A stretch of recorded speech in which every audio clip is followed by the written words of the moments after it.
White.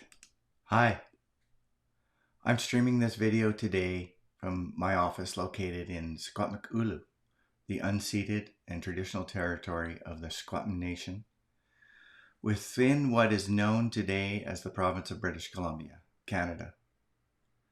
And specifically, I'm privileged to live in and work from the Shuswap city of Salmon Arm, which is located within the Pespeselqua-Secwepemc caretaker area. My name is Barry Wilson, son to John and Carol. I'm a third-generation non-Indigenous Canadian. My ancestors immigrated to Canada from Scotland. Today is the first National Day for Truth and Reconciliation in Canada. The day honors the lost children and survivors of residential schools, their families, and communities. In public commemoration of the tragic and painful history of this and the still ongoing impacts of residential schools is a vital component of Canada's reconciliation process. This is also Orange Shirt Day. Orange Shirt Day is an Indigenous-led grassroots commemorative day that honors the children who survived the residential schools and remembers those who did not. This day relates to the experience of Phyllis Webstad, a northern Secwepemc woman from the Secwepemc First Nation, on her first day of school, where she arrived dressed in a new orange shirt, which was immediately taken away from her. It is now a symbol of the stripping away of the culture, freedom, and self-expression experienced by Indigenous children over generations. Today and all September 30th, all Canadians are encouraged to wear orange to raise awareness of this very tragic legacy of residential schools and to honor the thousands of survivors. In May of 2021, the Secwepemc Nation reported the discovery of 215 children buried at the site of the Kamloops Indian Residential School. Since then, discoveries of more children buried at other former residential school sites have been reported, and there will likely be more. The tragedy of this is part of a systemic erosion of trust between Indigenous and non-Indigenous Canadians that needs reconciliation to repair. Gord Downey, a Canadian singer, has had a tremendous influence on me and how I know my country. Many of you will know Gord from his time as the lead singer of the Tragically Hip. Gord passed away in October 2017, 4 years ago, from brain cancer.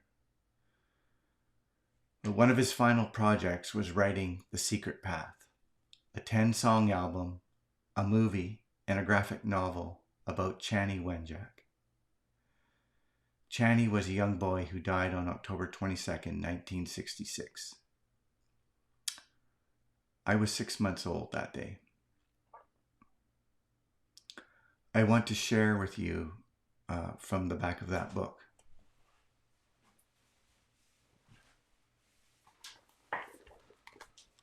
The Secret Path. Written on the back of this book, it says, Chani Wenjack, misnamed Charlie by his teachers, was a young boy who died on October 22nd, 1966. He was trying to walk home along the railroad tracks, trying to escape the Cecilia Jeffrey Indian Residential School. Chani's home was 400 miles away. He didn't know that. He didn't know where his home was, nor how to find it. But like so many kids from residential schools, more than anyone will be able to imagine, he tried. And I can say that personally, I have been told by residential school survivors here of their unsuccessful attempts to escape the residential school and go home.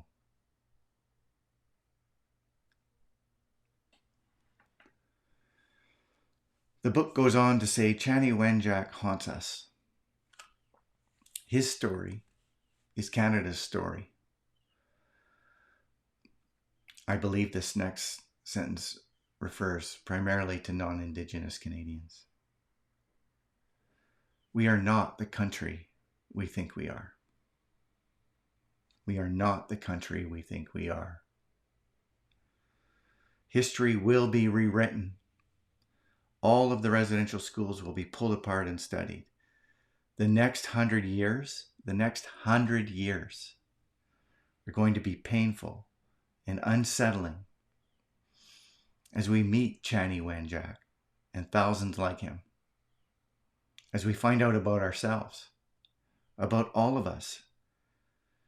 And when we do, then we can truly call ourselves Canada.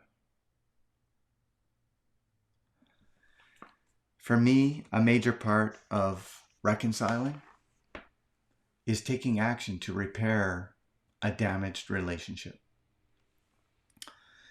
In the context of National Day for Truth and Reconciliation, I think I think of it as the way in which two people, two nations, cultures are connected, two or more.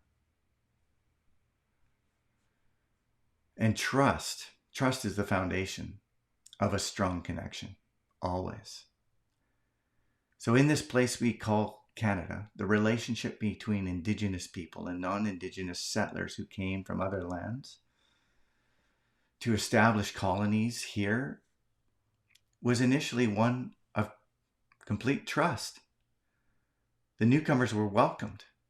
They were even cared for by Indigenous people in a relationship of sharing and collaboration.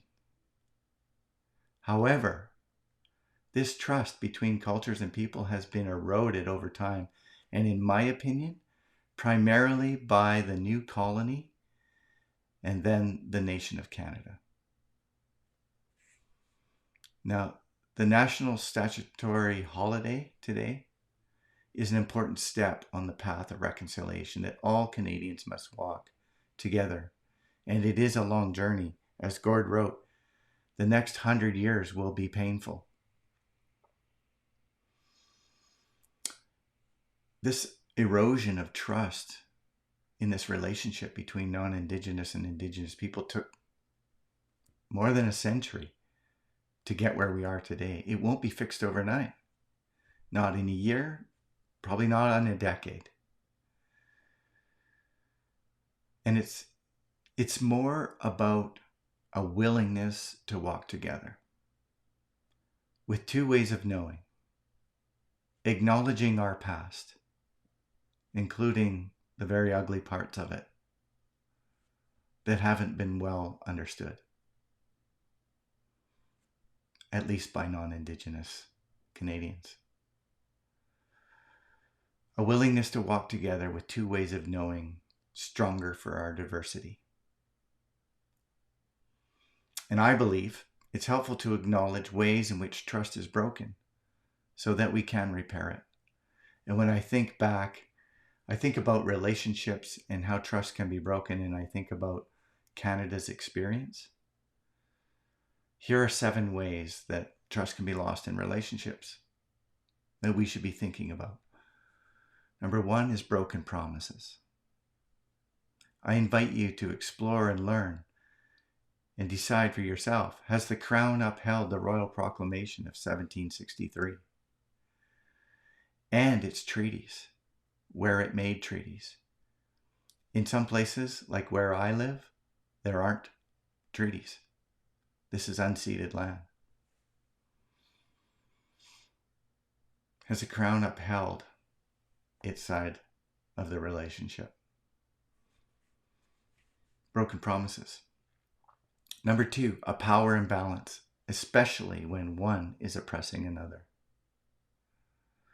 Number 3, discrimination. Number 4, isolation. Me versus you. Us versus them. Isolation breaks down trust. It divides us. Number 5, a lack of knowledge. As I said, Canada's full history has not been shared widely.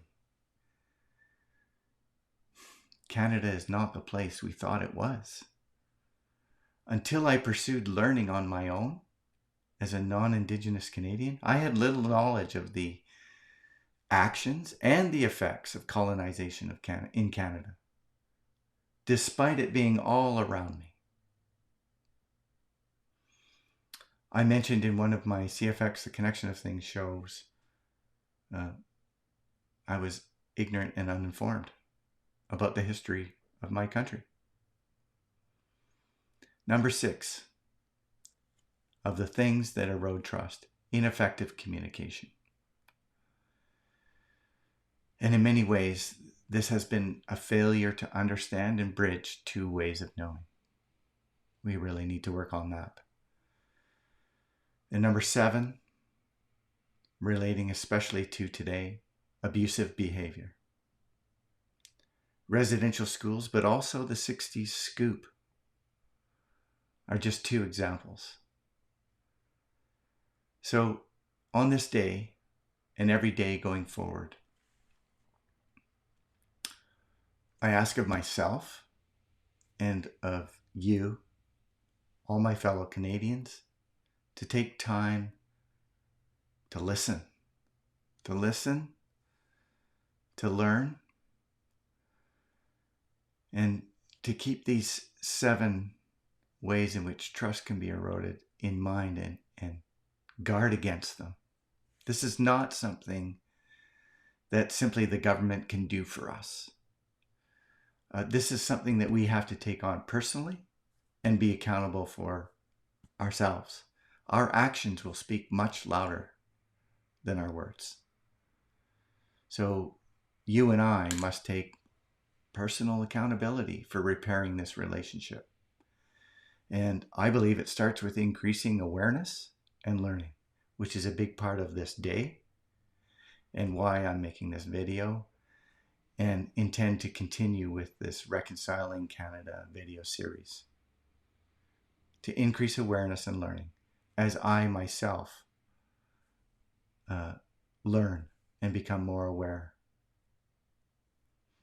I invite you to share your truth and reconciliation experiences, your learnings, your hopes here, because this can be a re-emerging of our country to something far, far greater. Share your experiences, your learnings, your hopes here, but also elsewhere with others that you talk with. We are all inextricably connected on this as Canadians, and none of us can do it alone. Collectively, though, we can reconcile and be stronger together. Thank you. Merci.